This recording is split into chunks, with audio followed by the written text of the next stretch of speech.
कैसे हैं आप सभी। जैसा कि आप सभी को पता है, हम टोटल 1000 एंक्लैक्स क्वेश्चन का एक सीरीज चला रहे हैं। उसमें आज का हमारा 19th एपिसोड है।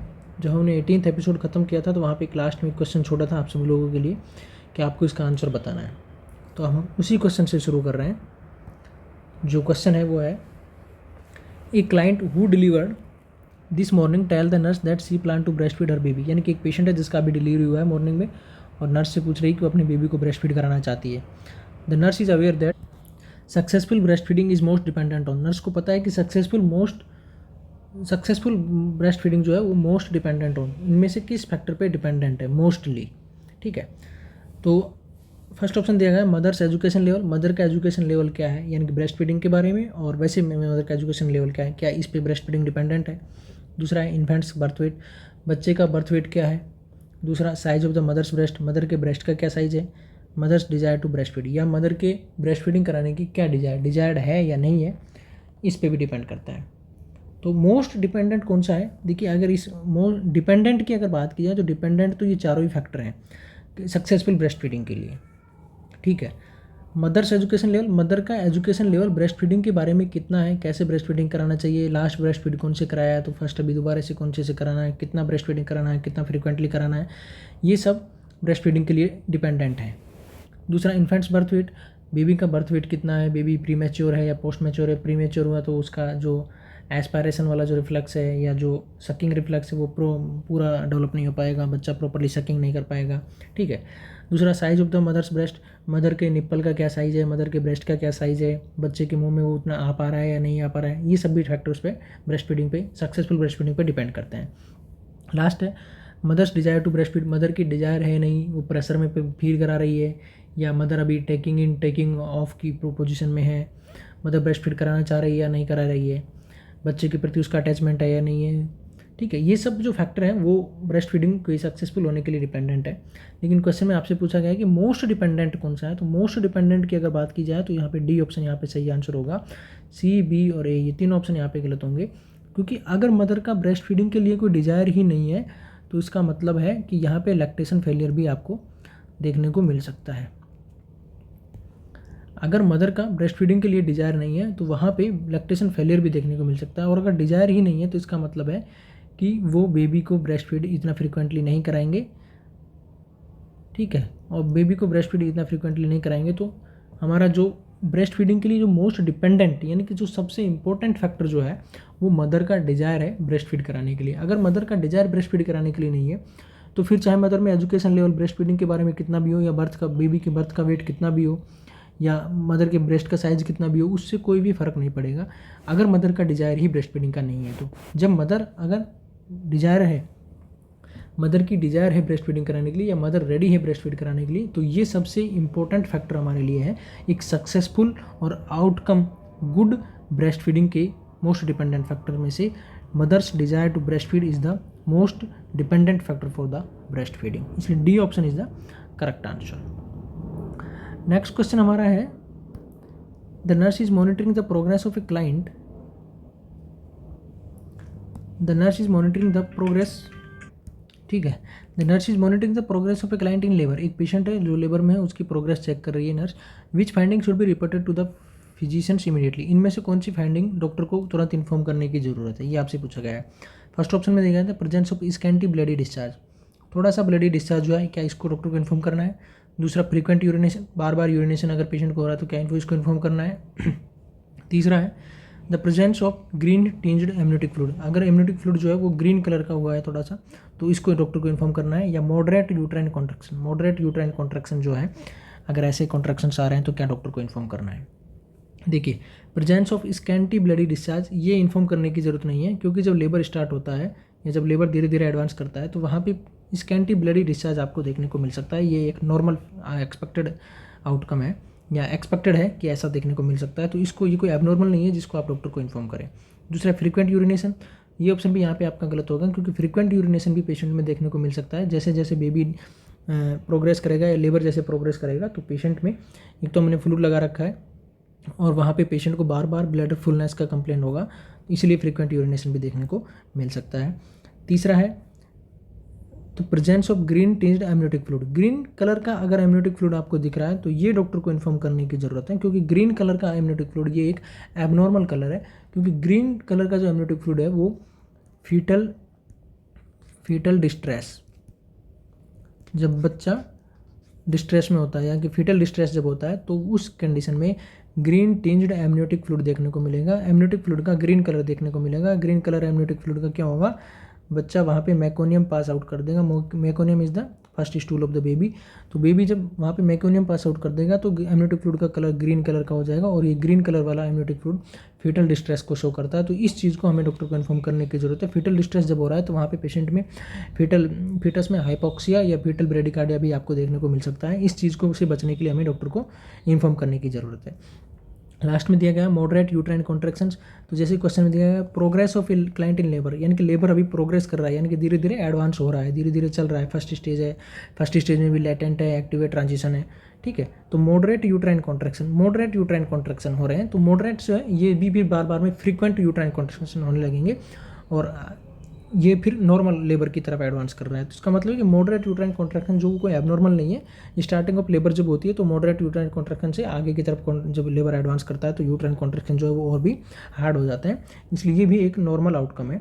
और यहाँ पे C option is the correct answer, because the presence of green tinged amniotic fluid is caused due to meconium pass out by the fetus, and this will show to the fetal distress. When there is a fetal distress we will also inform it to the physicians immediately. इसलिए C answer जो है वो आपका सही होगा, क्योंकि fetal distress में हम डॉक्टर को इन्फॉर्म करेंगे। नेक्स्ट क्वेश्चन है, the nurse is measuring the duration of the clients contraction, which statement is true regarding the measurement of the duration of contraction. यानी कि एक नर्स है जो पेशेंट में यूट्राइन कॉन्ट्रैक्शन को काउंट कर रही है। तो हम यूट्रस के जो कॉन्ट्रैक्शन हो रहे हैं उसको कैसे काउंट करते हैं, ये आपसे पूछा गया है। यानी कि true regarding measurement of the duration of contraction, हम जो ड्यूरेशन ऑफ कॉन्ट्रैक्शन है वो काउंट करते हैं कि एक कॉन्ट्रैक्शन हो गया, 2 कॉन्ट्रैक्शन हो रहे हैं, या 3 कॉन्ट्रैक्शन हो रहे हैं 2 मिनट में, या 10 मिनट में, या 5 मिनट में, या 1 घंटे में, जो भी। तो हम उस कॉन्ट्रैक्शंस को कैसे काउंट करते हैं, इनमें से कौन सा ट्रू है वो आपको बताना है। फर्स्ट ऑप्शन में दिया गया है duration is measured by timing from the beginning of one contraction to the beginning of the next contraction. देखिए, हम जो ड्यूरेशन काउंट करते हैं, मान लीजिए यहाँ पे ये कॉन्ट्रैक्शन स्टार्ट होने का टाइम है, ये कॉन्ट्रैक्शन ज़्यादा से ज़्यादा जितना हो सकता है उतना हुआ, फिर कम आया, और फिर नॉर्मल हुआ, और फिर वापस से गया, ठीक है। तो यहाँ पे बताया गया है कि duration is measured by timing from the beginning of one contraction, यानी कि वन कॉन्ट्रैक्शन स्टार्ट यहाँ पे हुआ, ठीक है, to the beginning of next contraction, यानी कि यहाँ से लेकर के और यहाँ पे दूसरा कॉन्ट्रैक्शन जो स्टार्ट हो रहा है, क्या यहाँ से लेकर के यहाँ तक का जो कॉन्ट्रैक्शन का बीच का जो गैप है, या इस टाइमिंग को क्या हम एक यूट्रस कॉन्ट्रैक्शन बोलेंगे, या इस तरह से काउंट करते हैं यूट्राइन कॉन्ट्रैक्शन को, ये आपसे पूछा गया है। यहाँ पे फर्स्ट ऑप्शन में दिया गया है कि यूट्रस का कॉन्ट्रैक्शन हम कैसे काउंट कर रहे हैं, कि first measured from the beginning of one contraction यहाँ से स्टार्ट हो रहा है, यहाँ से लेकर के, और जब तक दूसरा ये ज़्यादा गया, कम हुआ, फिर नॉर्मल हुआ, और जब दूसरा कॉन्ट्रैक्शन स्टार्ट होने वाला है वहाँ तक का जो टाइम है, क्या ऐसे यूट्रस के कॉन्ट्रैक्शन को काउंट किया जाता है, ये ऑप्शन यहाँ पे पूछा गया है। तो ये ऑप्शन यहाँ पे गलत होगा, क्योंकि ऐसे यूट्रस के कॉन्ट्रैक्शन को काउंट नहीं करते हैं, ठीक है। दूसरा आपसे पूछा गया है, दूसरे ऑप्शन में duration is measured by timing from the end of one contraction to the beginning of the next contraction. अब देखिए, दूसरे ऑप्शन में बताया गया है कि end of the one contraction, यानी कि ये क्वेश्चन यहाँ से स्टार्ट हुआ और यहाँ पे ख़त्म हुआ, तो ये एंड हो गया इसका, ठीक है। मान लीजिए अगर इसको हम रेड कलर से डिनोट करें तो ये एंड हो गया यहाँ पे, ठीक है। और दिया गया था end of one contraction to the beginning of next contraction, यानी कि एंड जैसे ही होगा तो वहाँ पे दूसरे कॉन्ट्रैक्शन का स्टार्ट हो जाएगा, बिगिनिंग होगा। तो क्या जहाँ पे एंड और बिगिनिंग हो रहा है वहाँ पे जो बीच का जो ड्यूरेशन है उसको हम यूट्राइन कॉन्ट्रैक्शन के नाम से जानते हैं, या यूट्रेशन कॉन्ट्रैक्शन जो है वो ऐसे काउंट करते हैं? नहीं, इसलिए ये ऑप्शन भी यहाँ पे आपका गलत होगा। तीसरा आपको दिया गया है duration is measured by timing from the beginning of one contraction to the end of the same contraction, या यूट्रस के कॉन्ट्रैक्शन को हम ऐसे काउंट करते हैं जैसे ये यहाँ से स्टार्ट हुआ है, beginning of one contraction to the end of same contraction, ये यहाँ से स्टार्ट हुआ, यूट्रस का कॉन्ट्रैक्शन बढ़ता गया मैक्सिमम पहुँचा, फिर डाउन साइड में आया, कम हुआ, और यहाँ पे ख़त्म हो गया। तो क्या यहाँ से फर्स्ट कॉन्ट्रैक्शन के स्टार्ट होने से पूरा कॉन्ट्रैक्शन होना और फर्स्ट कॉन्ट्रैक्शन के ख़त्म होने तक, या एंड ऑफ सेम कॉन्ट्रैक्शन, यानी कि एक ही कॉन्ट्रैक्शन है ये हमारे पास में, यहाँ से स्टार्ट हुआ है, हाई लेवल पे गया, कम हुआ, और यहाँ पे ख़त्म हो गया, तो क्या स्टार्ट होने से और एक ही कॉन्ट्रैक्शन के ख़त्म होने तक के बीच का जो ड्यूरेशन है उसको हम एक कॉन्ट्रैक्शन बोल रहे हैं। क्या ऐसे हम यूट्रस की कॉन्ट्रैक्शन को काउंट करते हैं? ये ऑप्शन है, तो ये ऑप्शन आपका यहाँ पे सही होगा, क्योंकि अगर यूट्रस के कॉन्ट्रैक्शन की बात की जाए तो हम ऐसे ही काउंट करते हैं कि यहाँ पे एक यूट्रस का एक कॉन्ट्रैक्शन स्टार्ट हुआ, बढ़ता गया, कॉन्ट्रैक्शन अपने मैक्सिमम लेवल पे पहुँचा, मैक्सिमम लेवल पे पहुँचने के बाद में डाउन वाली साइड में आया यानी कि कम होता गया, और जहाँ पे यूट्रस का फर्स्ट कॉन्ट्रैक्शन खत्म हो गया यानी कि सेम का मतलब होगा सेम कॉन्ट्रैक्शन जो स्टार्ट हुआ था, मैक्सिमम गया, डाउन आया और अभी खत्म हो गया, तो वो एक जो कॉन्ट्रैक्शन है इसके बीच का टाइम यानी कि फर्स्ट के स्टार्ट होने से और फर्स्ट के ही खत्म होने के बीच का जो टाइम है उसको हम एक यूट्राइन कॉन्ट्रैक्शन बोलते हैं, और ये आंसर आपका सही है। लास्ट में आपको दिया गया था duration is measured by timing from the peak of one contraction to the end of the same contraction, peak of the one contraction to the end of the same contraction. देखिए यहाँ पे दिया गया पीक कहाँ पे है इसका one contraction का, अगर इसको हम दूसरे कलर से डिनोट कर लें, मान लीजिए ब्लू से करते हैं, तो ये जो फर्स्ट कॉन्ट्रैक्शन का ये जो पीक है यहाँ से लेकर के एंड ऑफ सेम कॉन्ट्रैक्शन, यानी कि इस पीक से लेकर के और यहाँ पे जो सेम एंड हुआ है इसी कॉन्ट्रैक्शन का, तो क्या ये वाला जो टाइमिंग है इसको हम एक यूट्रस के कॉन्ट्रैक्शन में काउंट करते हैं? नहीं करते हैं, इसलिए ये ऑप्शन भी यहाँ पे गलत होगा, और आपका जो आंसर है वो सी सही होगा, क्योंकि जो ड्यूरेशन हम जो काउंट कर रहे हैं, duration is measured by timing from the beginning of one contraction to the end of the same contraction, यानी कि जब एक कॉन्ट्रैक्शन स्टार्ट हुआ वो मैक्सिमम गया, अभी धीरे धीरे कॉन्ट्रैक्शन कम हो रहा है, और वो ही कॉन्ट्रैक्शन जो कम हो रहा है जो स्टार्ट हुआ था वही अब धीरे धीरे खत्म हो गया, तो जहाँ स्टार्ट हुआ था जहाँ से खत्म हुआ है उन दोनों के बीच का जो गैप है यानी जो एक कॉन्ट्रैक्शन है वो हम ऐसे ही काउंट करते हैं, इसलिए सी आंसर जो है वो आपका सही होगा। नेक्स्ट क्वेश्चन है the physician has order an intravenous infusion of pitocin for the induction of the labour. एक पेशेंट है जिसका अभी लेबर स्टार्ट होना है, तो उसको डॉक्टर को इन्फ्यूजन लगाने के लिए बोला है पिटोसिन। पिटोसिन में क्या आता है? ऑक्सीटोसिन। ऑक्सीटोसिन का इन्फ्यूजन लगाने के लिए बोला है, ठीक है। When caring for the obstetric client receiving intravenous Pitocin the nurse should monitor for. जब एक पेशेंट को इंट्राविनसली ऑक्सीटोसिन चल रहा है तो नर्स शुड मॉनिटर, नर्स क्या मॉनिटर करेगी? फर्स्ट है मैटरनल हाइपोग्लाइसीमिया, मदर का क्या आरबीएस यहाँ पे या ब्लड शुगर लेवल वो कम होगा इसलिए मैटरनल हाइपोग्लाइसीमिया को मॉनिटर करेगी। दूसरा फीटल ब्रेडिकार्डिया, या इस वजह से फीटस में ब्रेडिकार्डिया होने के चांसेस हैं इसलिए फीटल ब्रेडिकार्डिया मॉनिटर करेगी। तीसरा मैटरनल हाइपर रिफ्लेक्सिया मॉनिटर करेगी, या फीटल मूवमेंट को मॉनिटर करेगी। देखिए ऑक्सीटोसिन जो मेडिकेशन है ये जो यूट्रस में कॉन्ट्रैक्शन अगर पावरफुल नहीं है और कॉन्ट्रैक्शन यूट्राइन कॉन्ट्रैक्शन अगर आप चाहते हैं तो हम देते हैं, या जो प्रोग्रेस है लेबर की वो बढ़ाना आप चाहते हैं, या ब्लीडिंग हो रही है तो भी हम ऑक्सीटोसिन देते हैं। इसको आईवी रूट से भी देते हैं और इंट्रानेजल रूट से भी दिया जा सकता है, लेकिन लेबर को एडवांस करने के लिए हम ऑक्सीटोसिन आईवी यूज लेते हैं। तो जब भी किसी पेशेंट को यूट्रस कॉन्ट्रैक्शन के लिए हम ऑक्सीटोसिन दे रहे हैं या लेबर को प्रोग्रेस करने के लिए हम ऑक्सीटोसिन पेशेंट में दे रहे हैं, तो हम उस पेशेंट को फीटल ब्रेडिकार्डिया के लिए मॉनिटर करेंगे। यानी कि यूट्रस में जो ऑक्सीटोसिन है या जो हमने मेडिसिन के थ्रू जो ऑक्सीटोसिन दिया है, ये ऑक्सीटोसिन क्या करेगा, ये यूट्रस में हाइपरटोनिसिटी कर सकता है। ऑक्सीटोसिन के इन्फ्यूजन की वजह से यूट्राइन हाइपरटोनिसिटी का मतलब होगा यूट्रस में बहुत ही ज़्यादा कॉन्ट्रैक्शन देखने को मिलता है। तो हाइपरटोनिसिटी यानी कि यूट्रस में बहुत ही ज़्यादा कॉन्ट्रैक्शन हो गया है, तो इस कॉन्ट्रैक्शन की वजह से पेशेंट में जो यूट्राइन ब्लड सप्लाई जो है, और यूट्राइन ब्लड सप्लाई से ही बेबी को सप्लाई हो रही है अम्बिलिकल कॉर्ड के थ्रू, ठीक है।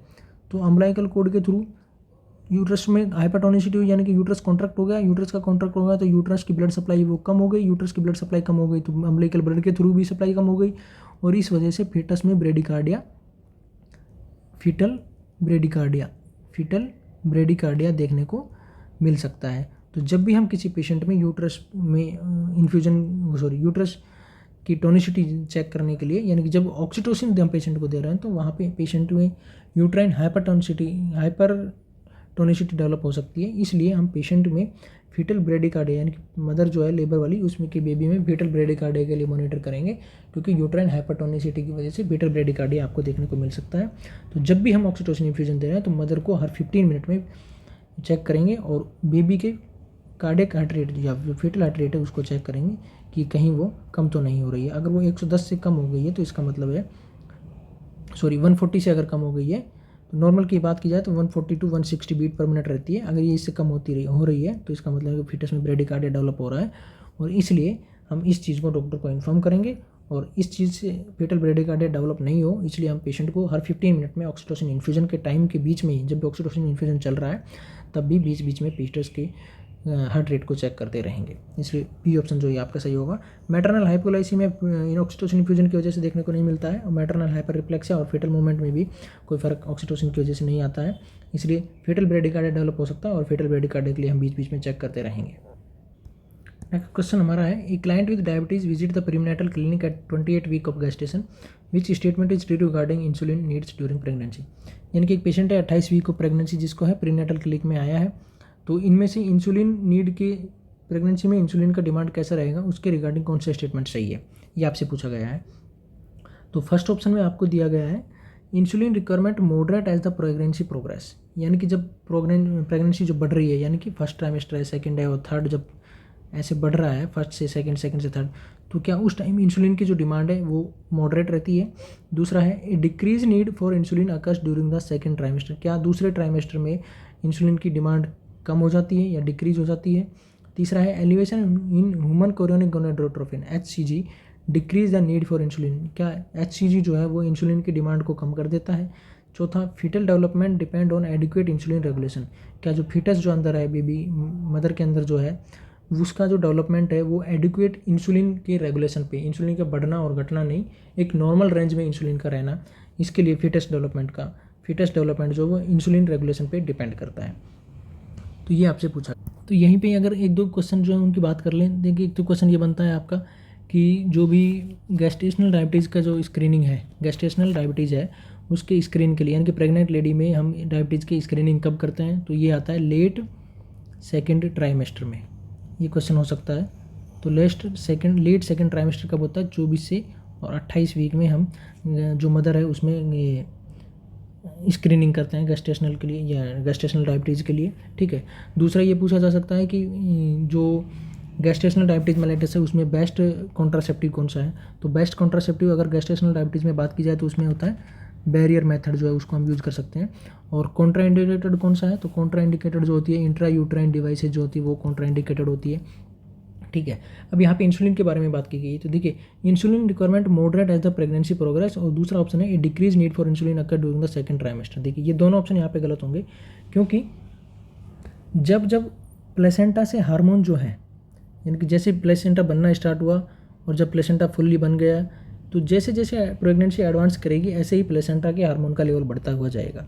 यानी कि जैसे ही प्रेगनेंसी जैसे 6 वीक की है, 10 की है, 14 की है, 20 की है, तो जैसे जैसे प्लेसेंटा बढ़ेगा या जैसे जैसे जो गेस्टेशनल पीरियड है वो बढ़ेगा, जैसे जैसे प्रेगनेंसी टाइम जो बढ़ेगा, तो ऐसे ही प्लेसेंटा में जो हार्मोन सीक्रेट होते हैं उनका लेवल भी बढ़ेगा। तो जब प्लेसेंटा के हार्मोन का लेवल बढ़ रहा है तो इसका मतलब है कि वो इंसुलिन के अगेंस्ट में रेजिस्टेंट एक्शन दिखाते हैं। इसीलिए जब जब प्लेसेंटा या जब प्रेगनेंसी एडवांस हो रही है तो उस टाइम इंसुलिन की रिक्वायरमेंट बढ़ेगी, इंसुलिन की रिक्वायरमेंट कम नहीं होगी। ऐसा क्यों होता है, क्योंकि जब प्लेसेंटा से हार्मोन सीक्रेट होते हैं तो वो प्लेसेंटा के जो हार्मोन है वो इंसुलिन रेजिस्टेंट एक्शन दिखाते हैं, ताकि इंसुलिन जो है वो प्रॉपर काम नहीं कर पाएगा, और इंसुलिन प्रॉपर काम नहीं कर पा रहा है तो हमें इंसुलिन की डोज को बढ़ाना पड़ेगा। और जब प्रेगनेंसी एडवांस हो रही है तो उस टाइम हम इंसुलिन की डोज को बढ़ाएंगे, यानी कि जब जब लेबर की या जब जब गेस्टेशनल पीरियड बढ़ रहा है तब तब इंसुलिन की डिमांड बढ़ती रहेगी। और जैसे ही प्लेसेंटा की डिलीवरी थर्ड स्टेज में हो जाती है तो प्लेसेंटा की डिलीवरी हो जाने के कारण जो प्लेसेंटल हार्मोन है उनकी रिक्वायरमेंट या उनका जो लेवल है वो कम हो जाएगा, और जब प्लेसेंटा के लेवल का हार्मोन का लेवल कम होगा तो इंसुलिन की जो रिक्वायरमेंट है या इंसुलिन की जो डिमांड है वो भी कम हो जाएगी।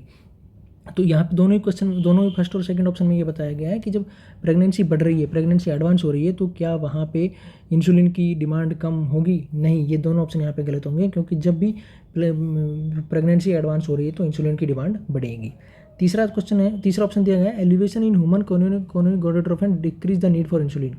ह्यूमन कोरियोनिक गोनाडोट्रोफिन क्या है, HCG हार्मोन है, प्लेसेंटा से सीक्रेट हो रहा है, तो क्या ये इंसुलिन की डिमांड को कम करता है, नहीं, ये इंसुलिन की डिमांड को बढ़ाता है, क्योंकि HCG जो है वो इंसुलिन के प्रति रेजिस्टेंस डेवलप करता है। तो रेजिस्टेंस डेवलप होने की वजह से हम जो डिजायर्ड एक्शन इंसुलिन को चाह रहे हैं वो नहीं अचीव कर पाएंगे। तो इंसुलिन का डिजायर्ड इफेक्ट अगर अचीव नहीं कर पाएंगे तो हमें इंसुलिन की डोज बढ़ानी पड़ेगी। इसलिए ये ऑप्शन भी आपका यहाँ पे गलत होगा, क्योंकि अगर HCG का एलिवेशन हो रहा है तो इसका मतलब है कि हमें इंसुलिन का लेवल भी या इंसुलिन की जो डोज है वो भी बढ़ानी पड़ेगी। लास्ट ऑप्शन दिया गया if fetal development depend on adequate insulin regulation. हाँ, ये ऑप्शन आपका यहाँ पे सही होगा, क्योंकि जो फीटस है उसका जो डेवलपमेंट है वो एडिक्वेट इंसुलिन, एक प्रॉपर मात्रा में इंसुलिन का जाना, ये रेगुलेट करता है फीटस का डेवलपमेंट होना। क्योंकि फीटस का जो डेवलपमेंट है, मान लीजिए अगर इंसुलिन की कमी रही है, मदर में गैस्टेशनल डायबिटीज़ बनी हुई है, और तो गैस्टेशनल डायबिटीज़ वाले में इंसुलिन प्रॉपर अमाउंट में अगर नहीं दिया गया तो इसका मतलब है कि बेबी में फीटल मैक्रोसोमिक जो बेबी है वो बहुत ही बड़े साइज़ का हो सकता है, यानी कि लगभग 4 kg के आसपास उसका वजन हो सकता है। इसको हम बोल रहे हैं मैक्रोसोमिया। तो ये सब देखने को मिल सकता है। तो जो फीटस का जो डेवलपमेंट है गैस्टेशनल डायबिटीज़ वाले पेशेंट में अगर बात करें तो वो इंसुलिन के रेगुलेशन पे डिपेंड करता है, इसलिए डी ऑप्शन जो है ये आपका सही आंसर होगा। नेक्स्ट क्वेश्चन है, a client in the prenatal clinic is assessed to having a blood pressure of 180/96, the nurse should give priority to. एक पेशेंट है जो प्रीनेटल क्लिनिक में आपके पास में है, उसका बीपी 180/96 आ रहा है, the nurse should give priority to. Nurse इनमें से किस चीज़ को प्रायोरिटी देगी? फर्स्ट ऑप्शन है प्रोवाइडिंग ए काम एनवायरमेंट, दूसरा है ऑब्टेनिंग ए डाइट हिस्ट्री, तीसरा है एडमिनिस्ट्रेटिंग एन एनालिसिस, और चौथा है assessing fetal heart tone. Fetal heart tone को मतलब है फेटल हार्ट रेट। ठीक है, तो देखिए यहाँ पे कोई बात नहीं की जा रही कि पेशेंट को कोई पेन हो रहा है, तो यहाँ पे एनालिसिस एडमिनिस्टर करने की कोई जरूरत नहीं है, इसलिए ये ऑप्शन यहाँ पे नहीं होगा। दूसरा है ऑब्टेनिंग है डाइट हिस्ट्री, डाइट हिस्ट्री भी यहाँ पे इंपॉर्टेंट नहीं है क्योंकि पेशेंट का बीपी यहाँ पे 180/96 है। तो 180/96 अगर प्रेगनेंसी के केसेज में या प्रीनेटल में या गैस्टेशनल पीरियड में देखने को मिल रहा है तो इसका मतलब है कि पेशेंट में जो एक्लेम्सिया और प्री एक्लेम्सिया के चांसेस हो सकते हैं। एक्लेम्सिया और प्री एक्लेम्सिया जो है इसके चांसेस हो सकते हैं अगर प्रेगनेंसी में बीपी बढ़ा हुआ है। तो एक्लेम्सिया में क्या है कि पेशेंट को सीजर भी होने के चांसेस रहते हैं। तो यहाँ पे प्रोवाइडिंग एक काम एनवायरनमेंट, यहाँ पे ये इंपॉर्टेंट आंसर होगा आपका, क्योंकि इस सीजर वाले पेशेंट के लिए हम एक काम एनवायरनमेंट प्रोवाइड कराएंगे। काम का मतलब है ऐसा कोई भी एनवायरनमेंट नहीं जिससे थोड़ा बहुत भी पेशेंट स्टिमुलेट हो सके, यानी कि थोड़ा बहुत स्टिमुलेशन भी अगर है पेशेंट में तो ये सीजर्स को प्रोड्यूस कर सकता है, या सीजर अगर पेशेंट को हो रहा है तो उसके लिए भी हमें काम एनवायरनमेंट चाहिएगा, इसलिए ये ऑप्शन आपका सही है। ऑब्टेनिंग है डाइट हिस्ट्री, डाइट हिस्ट्री अगर पेशेंट का बीपी का प्रॉब्लम है तो हमें डाइट हिस्ट्री को लेना ही है, लेकिन ये ज़्यादा इंपॉर्टेंट यहाँ पे नहीं है। प्रायोरिटी की अगर यहाँ पे बात की गई तो प्रायोरिटी जो रहेगा वो प्रोवाइडिंग इज काम एनवायरनमेंट रहेगा, क्योंकि सीजर वाले पेशेंट्स के लिए हमें काम एनवायरनमेंट चाहिए होता है। और एनाल्जेसिक हम नहीं देंगे क्योंकि यहाँ पे पेशेंट को कोई पेन कंप्लेंट नहीं है। Assessing fetal heart tone, fetal heart tone या फीटल हार्ट रेट भी चेक करेंगे, लेकिन यहाँ पे ये प्रायोरिटी नहीं है क्योंकि यहाँ पे पेशेंट के ब्लड प्रेशर के रिगार्डिंग बात कीजिएगी ये वो जो कि बहुत ही ज़्यादा है 180/96। तो यहाँ पे पेशेंट में सीजर देखने को आपको मिल सकता है, इसलिए पेशेंट को काम एनवायरनमेंट प्रोवाइड कराएंगे, ये हमारा प्रायोरिटी बेसिस है, इसलिए ये option A is the correct answer. Next question हमारा है, primi gravida age 42 is 6 week pregnant based on the client's age her infant is at risk for. यानी कि एक 42 एज की प्राइमी ग्रेविडा है, फर्स्ट टाइम प्रेग्नेंट है, 6 week की अभी प्रेग्नेंट है, based on the client's age her infant is at risk for, यानी कि पेशेंट की एज कितनी है 42, इसके बेसिस पे उसका जो बेबी है उसमें इनमें से कौन सी डिजीज होने के चांसेज हैं। फर्स्ट ऑप्शन है डाउन सिंड्रोम, दूसरा रेस्पिरेटरी डिस्ट्रेस सिंड्रोम, तीसरा टर्नर सिंड्रोम, और चौथा है पैथोलॉजिकल जॉन्डिस। देखिए पैथोलॉजिकल जॉन्डिस जो है वो किसी भी एज के पेशेंट में या किसी भी एज की प्रेग्नेंट के बच्चे में देखने को आपको मिल सकता है, तो इसलिए ये ऑप्शन यहाँ पे गलत होगा। रेस्पिरेटरी डिस्ट्रेस सिंड्रोम है, ये भी किसी भी एज के पेशेंट में देखने को मिल सकता है। तो मैक्सिमम रिस्क फैक्टर की अगर यहाँ पे बात की जाए तो एडवांस एज के साथ में, एज अगर एडवांस हो रही है मतलब जैसे ही प्रेगनेंसी की जो एज एडवांस हो रही है, यानी कि प्रेग्नेंट लेडी जो उसकी एज ज़्यादा है तो उसके जो एग्स हैं, एग्स कौन से, जो ओवम जो है उसको हम एग यहाँ पे बोल रहे हैं, तो जो ओवम है या जो एग है उसकी क्वालिटी कंप्रोमाइज़ हो जाएगी, क्वालिटी कंप्रोमाइज़ होगी, यानी कि जब एज अगर प्रेग्नेंट लेडी की बढ़ रही है या जो प्रेग्नेंट है उसकी एज एडवांस है तो उसके जो एग्स हैं उसके फीचर्स हैं या जो क्वालिटी है वो कमज़ोर हो जाएगी। इस तरह के पेशेंट में जो जेनेटिक एनोमलीज है वो देखने को मिल सकती है। या आपने नोटिस भी किया होगा कि जो ज़्यादा एज की लेडीज़ जो प्रेग्नेंट होती है तो उनके बच्चों में इस तरह के डिफेक्ट जो है या कंजेनिटल एनोमलीज ज़्यादा देखने को मिल सकती है। तो यहाँ पे एज पेशेंट की ज़्यादा है और अभी 6 वीक की ही प्रेग्नेंट है, तो उसके बेबी में डाउन सिंड्रोम देखने के जो चांसेज हैं, डाउन सिंड्रोम होने के चांसेज है वो बहुत ही ज़्यादा है, रिस्क फैक्टर जो है वो डाउन सिंड्रोम का ज़्यादा है। अब यहाँ पे डाउन सिंड्रोम की बात कर लें तो डाउन सिंड्रोम में क्या होता है, 21st क्रोमोसोम जो है उसका ट्राइसोमी हो जाता है नॉर्मली, यानी कि 21st क्रोमोसोम की जो है वो 2 कॉपी होती है, लेकिन ये यहाँ पे 3 कॉपी आपको हर सेल में देखने को मिलेगी, तो उसको हम डाउन सिंड्रोम बोलते हैं। ठीक है, और टर्नर सिंड्रोम जो, टर्नर सिंड्रोम को हम गोनेडल डिसजेनेसिस भी हम बोलते हैं, गोनेडल डिसजेनेसिस। इसमें क्या होता है, गोनेडल डिसजेनेसिस में क्या होता है कि जो फीमेल है उसमें एक एक्स क्रोमोसोम एब्सेंस होता है, जैसे सेल में एक्स के 2 पेयर होते हैं तो उसमें सेल में एक ही कॉपी पेशेंट में एक्स की देखने को मिलेगी, एक्स क्रोमोसोम्स की, तो एक कॉपी मिसिंग रहेगी और सिर्फ एक ही देखने को मिलेगी, इसीलिए उसको हम बोल रहे हैं गोनेडल डिसजेनेसिस। इसमें जो गोनेट्स से रिलेटेड प्रॉब्लम्स या गोनेट्स से रिलेटेड सिम्टम आपको देखने को मिलेंगे, और ये टर्नर सिंड्रोम में होता है। ये ऑप्शन भी यहाँ पे गलत होगा, क्योंकि जो टर्नर सिंड्रोम है ये एक जेनेटिक एबनॉर्मलिटीज़ है, लेकिन जो डाउन सिंड्रोम है ये भी एक जेनेटिक एबनॉर्मलिटी है, लेकिन ये जीन से रिलेटेड जो है, जो क्रोमोसोमल एब्रिएशन जो है, यानी कि जो क्रोमोसोम्स एब्रिएशन जो है वो डाउन सिंड्रोम में ज़्यादा होता है, और एडवांस एज के साथ में जो जेनेटिक डिफेक्ट है वो, जैसे बात करें तो डाउन सिंड्रोम होने के ज़्यादा चांसेस रहते हैं। इसलिए ए ऑप्शन जो है ये आपका सही आंसर यहाँ पे होगा। और टर्नर सिंड्रोम में एक फीमेल एक्स क्रोमोसोम से एब्सेंट होता है, ये भी कई बार पूछा जा सकता है। और डाउन सिंड्रोम में जो बाकी के जो 21 जो क्रोमोसोम्स है उसमें ट्राइसोमी देखने को आपको मिलेगी। नॉर्मली जो 2 कॉपी मिलते हैं उसकी जगह 3 कॉपीज़ देखने को मिलेगी। और डाउन सिंड्रोम के फीचर्स की बात कर लें तो फ्लैटेंड नेजल ब्रिज देखने को मिलेगा, मेंटल रिटार्डेशन या जो इंटेलेक्चुअल कैपेसिटी है वो कम देखने को मिलेगी, लो सैट ईयर देखने को मिलेंगे, ठीक है, ये सब आपको देखने को मिलेगा। नेक्स्ट क्वेश्चन आपका है, a client with a missed abortion at 29 week gestation is admitted to the hospital, the client will most likely to be treated with. यानी कि 29 वीक का गेस्टेशन वाला पेशेंट है, उसका अभी मिस्ड अबॉर्शन हुआ है, ठीक है, हॉस्पिटल में एडमिट है, the client is most likely to be treated, यानी कि पेशेंट को, मिस्ड अबॉर्शन वाले पेशेंट को जो 29 वीक गेस्टेशन का है उसको आप इनमें से कौन सा मेडिसिन देंगे, ये पूछा गया है। मैग्नीशियम सल्फेट, कैल्शियम ग्लूकोनेट, डिनोप्रोस्टोन और ब्रोमोक्रिस्टिन। देखिए मैग्नीशियम सल्फेट जो मेडिकेशन है ये हम पेशेंट को देते हैं एक्लेम्पसिया वाले को, जिसमें कि ये सीजर वगैरह जो आते हैं, ठीक है, तो एक्लेम्पसिया वाले पेशेंट को हम मैग्नीशियम सल्फेट देते हैं। यहाँ पे यहाँ पे बात हो रही है मिस्ड अबॉर्शन की, तो ये मेडिसिन हम यहाँ पे नहीं देंगे। कैल्शियम ग्लूकोनेट जो मेडिकेशन है ये हम मैग्नीशियम सल्फेट के एंटीडोट के रूप में यूज़ करते हैं, ये ऑप्शन भी मिस्ड अबॉर्शन वाले पेशेंट को नहीं देंगे, ठीक है। ब्रोमोक्रिस्टिन मेडिकेशन जो है ये जो डोपामिन रिसेप्टर है ना, ये डोपामिन रिसेप्टर को स्टिमुलेट करती है, डोपामिन रिसेप्टर स्टिमुलेंट मेडिकेशन है ब्रोमोक्रिस्टिन। ये हम देते हैं पार्किंसन वाले पेशेंट को, पार्किंसंस डिजीज जिस पेशेंट में होती है उसको हम ये मेडिसिन देते हैं ब्रोमोक्रिस्टिन। तो मिस्ड अबॉर्शन वाले पेशेंट के लिए हम यहाँ पे क्या देते हैं, मिस्ड अबॉर्शन देखिए क्या होता है, मिस्ड अबॉर्शन में क्या होता है कि पेशेंट को, यानी कि जो प्रेग्नेंट लेडी है उसमें जो फीटस है वो डेड हो गया है, फीटस इज डेड, यानी कि जो फीटस है वो डेड है, लेकिन मदर को पता नहीं है, female is unaware, mother unaware है। अभी उसको कब पता लगेगा, जब यूट्रस की हाइट बढ़ना कम हो जाएगी, यानी कि हाइट जो है वो नहीं बढ़ रही है, फीटस हार्ट टोन जो है या फीटल हार्ट रेट है वो सुनने को नहीं मिल रही है, ठीक है, या फीटस के मूवमेंट है वो एब्सेंट है, ठीक है, ये सब सिम्टम देखने को मिलेंगे मिस्ड अबॉर्शन में। तो बेबी जो है वो डेड हो गया है लेकिन अंदर ही है, इनसाइड द यूट्रस ही है, fetus is dead but inside the uterus.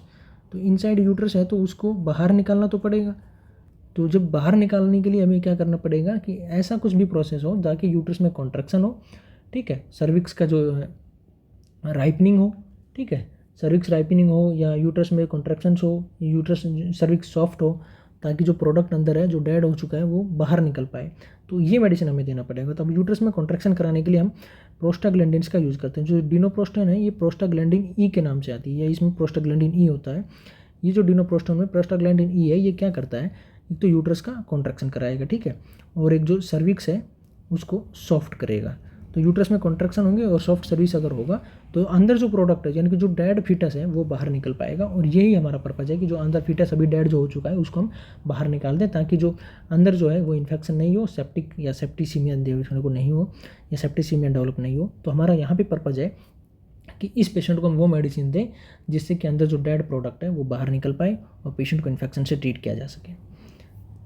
इसलिए यहाँ पे सी ऑप्शन जो है ये आपका सही आंसर होगा। कैल्शियम ग्लूकोनेट मेडिकेशन यहाँ पे नहीं देंगे, मैग्नीशियम सल्फेट भी नहीं देंगे। मैग्नीशियम सल्फेट देते हैं एक्लेम्पसिया वाले पेशेंट के लिए और कैल्शियम ग्लूकोनेट देते हैं मैग्नीशियम सल्फेट के एंटीडोट के रूप में। और ब्रोमोक्रिस्टिन जो है ये पार्किंसन डिजीज़ के रेफरेंस में या पार्किंसन डिजीज़ के ट्रीटमेंट में यूज़ करते हैं। इसमें ये क्या है कि डोपामिन रिसेप्टर स्टिमुलेंट मेडिकेशन है, डोपामिन के रिसेप्टर या डोपामिन के रिलीज को बढ़ाती है। नेक्स्ट क्वेश्चन हमारा है, नेक्स्ट क्वेश्चन आपका है, एक client with pre eclampsia has been receiving an infusion of containing magnesium sulphate, यानी कि एक प्री एक्लेम्पसिया वाला पेशेंट है उसको मैग्नीशियम सल्फेट मेडिकेशन चल रहा है। ब्लड प्रेशर उसका 160/80 है, डीप टेंडन रिफ्लेक्स का 1+ मार्क है और यूरिनरी आउटपुट जो है लास्ट आवर का 100 ml है।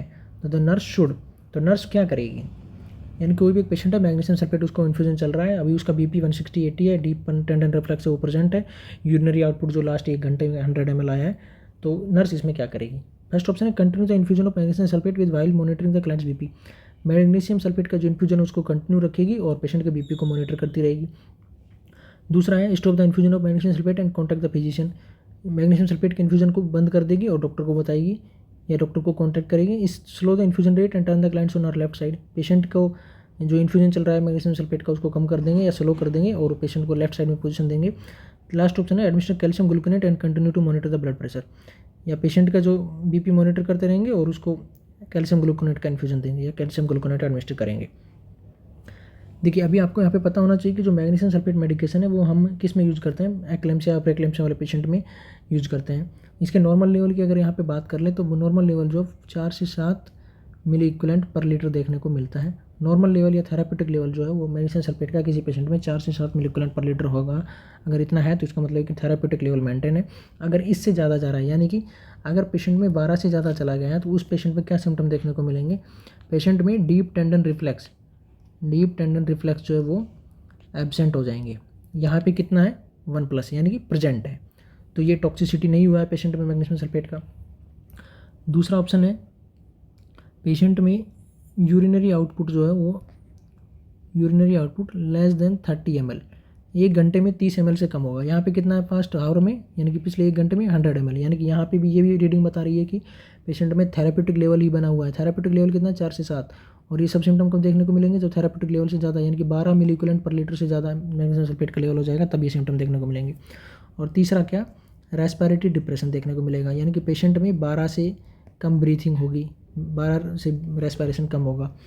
तो इसका मतलब है कि डीप टेंडन रिफ्लेक्स जो वो एब्सेंट है, यूरिनरी आउटपुट पिछले 1 घंटे में 30 ml से कम है और रेस्पिरेटरी रेट जो है वो 12 से कम है, तो इसका मतलब है कि पेशेंट में मैग्नीशियम सल्फेट की जो टॉक्सिसिटी है वो हो चुकी है। इसीलिए हमें मेडिसिन को डिसकंटिन्यू करना है और डॉक्टर को इन्फॉर्म करना है जब टॉक्सिसिटी हो जाएगी तब। लेकिन क्वेश्चन में आपको सारी रीडिंग दी गई है, उसमें टॉक्सिसिटी का कोई सा भी एक रीडिंग नहीं है। ब्लड प्रेशर जो है वो 160/80 हो गया है, ठीक है। डीप टेंडन रिफ्लेक्स आर 1+, यानी कि डीप टेंडन रिफ्लेक्स प्रेजेंट है, ठीक है, और टॉक्सिसिटी में एब्सेंट हो जाएंगे।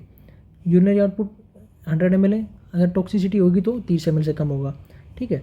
तो यहाँ पे टॉक्सिसिटी नहीं है, तो इसका मतलब क्या है कि यहाँ पे पेशेंट में नॉर्मल लेवल बना हुआ है, और नॉर्मल लेवल है तो हम उस पेशेंट में मेडिसिन का इन्फ्यूजन जो है उसको स्टॉप नहीं करेंगे, इसलिए ये ऑप्शन यहाँ पे गलत होगा।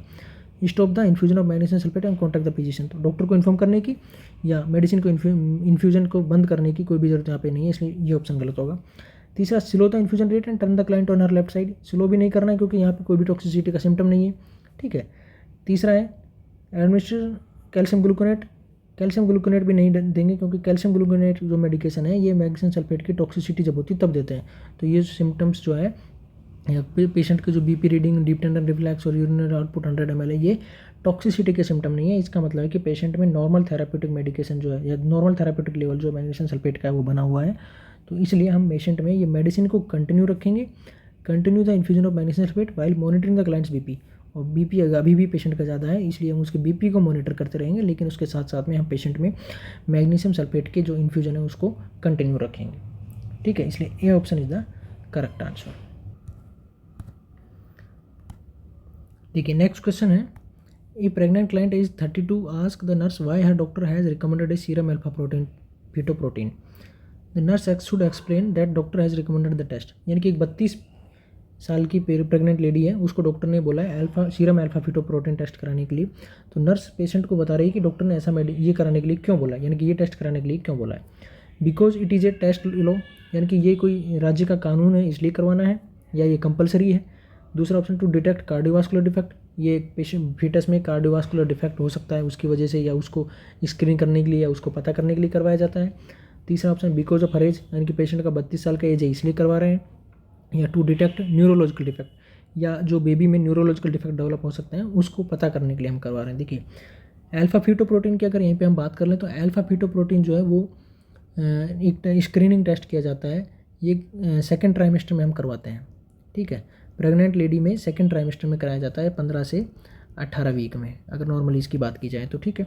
और अगर नॉर्मल मैटरनल सीरम अल्फा फिटोप्रोटीन के लेवल की बात की जाए नॉर्मल लेवल की, तो ये होता है 38 से 45 नैनोग्राम पर ml, ठीक है।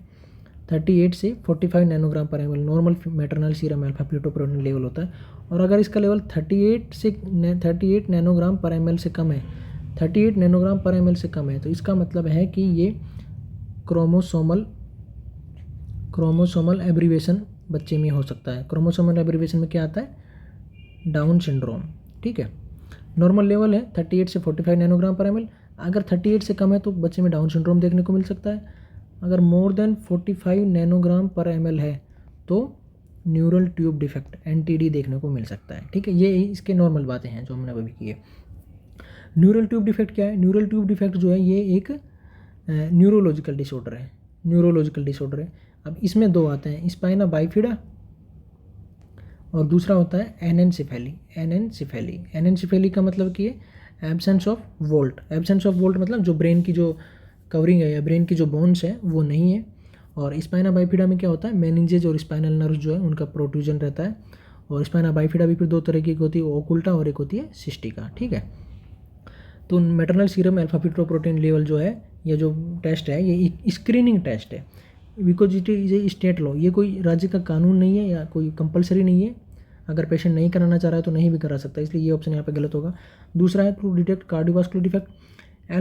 सीरम में अल्फा फीटोप्रोटीन लेवल से हम कार्डियोवास्कुलर डिफेक्ट पता नहीं करते हैं बच्चे का या फीटस का, इसलिए ये ऑप्शन भी यहाँ पे गलत होगा। बिकॉज ऑफ हर एज, यहाँ पे पेशेंट की एज अगर 32 है तो इसका मतलब ये नहीं है कि पेशेंट की एज 32 है इसलिए करवा रहे हैं, क्योंकि ये जो टेस्ट है ये फर्स्ट टाइम कोई भी प्रेग्नेंट है, मान लीजिए 20 ईयर की प्रेग्नेंट है या 25 की है या 30 की है, तो सभी में एक स्क्रीनिंग टेस्ट के रूप में किया जाता है, इसलिए ये ऑप्शन भी यहाँ पे गलत होगा। लास्ट ऑप्शन जो है आपका ये सही होगा, क्योंकि यहाँ पे दिया गया है to detect neurological defect. Neurological defect fetus में कोई भी है तो उसको देखने के लिए हम सीरम अल्फा फीटोप्रोटीन लेवल जो टेस्ट है इसको स्क्रीनिंग टेस्ट के रूप में यूज़ करते हैं, करवाते हैं। इससे का जो टाइमिंग है वो 15 से 18 वीक होता है, उस टाइम करवाया जाता है ट्राइमेस्टर में, सेकेंड ट्राइमेस्टर में। और नॉर्मल लेवल की अगर बात की जाए तो नॉर्मल लेवल जो है वो 38 से 45 नैनोग्राम पर एम एल होता है। अगर इसका लेवल 38 नैनोग्राम पर एम एल से कम है तो उसको क्रोमोसोमल एब्रिविएशन यानी कि फीटस में डाउन सिंड्रोम देखने को मिल सकता है। और अगर नॉर्मल लेवल 45 नैनोग्राम पर एम एल से ज़्यादा है, लेवल जो है फीटोप्रोटीन का वो 45 नैनोग्राम पर एम एल से ज़्यादा है, तो बच्चे में न्यूरल ट्यूब डिफेक्ट देखने को मिल सकता है। न्यूरल ट्यूब डिफेक्ट जो है वो एक न्यूरोलॉजिकल डिफेक्ट है, इसीलिए इसका स्क्रीनिंग कराने के लिए या इसका पता करने के लिए हम बच्चे में फीटोप्रोटीन लेवल का टेस्ट कराते हैं या maternal serum alpha fetoprotein test कराते हैं to detect neurological defect in the fetus. इसलिए डी ऑप्शन जो है आपका ये सही आंसर होगा। चलिए नेक्स्ट क्वेश्चन हमारा है, a client with hypothyroidism ask the nurse if she will need to take thyroid medication during the pregnancy, the nurse response is based on the knowledge that she will still need. यानी कि एक hypothyroidism वाला patient है, pregnant है, nurse से पूछ रहा है कि क्या उसको प्रेगनेंसी के ड्यूरेशन में भी थायराइड की जो मेडिकेशन उसको चल रही है वो कंटिन्यू करनी है। तो the nurse response is based on the knowledge that, जो नर्स उसको जो आंसर दे रही है वो किस बेसिस पे दे रही है, नर्स का जो आंसर है वो क्या होगा।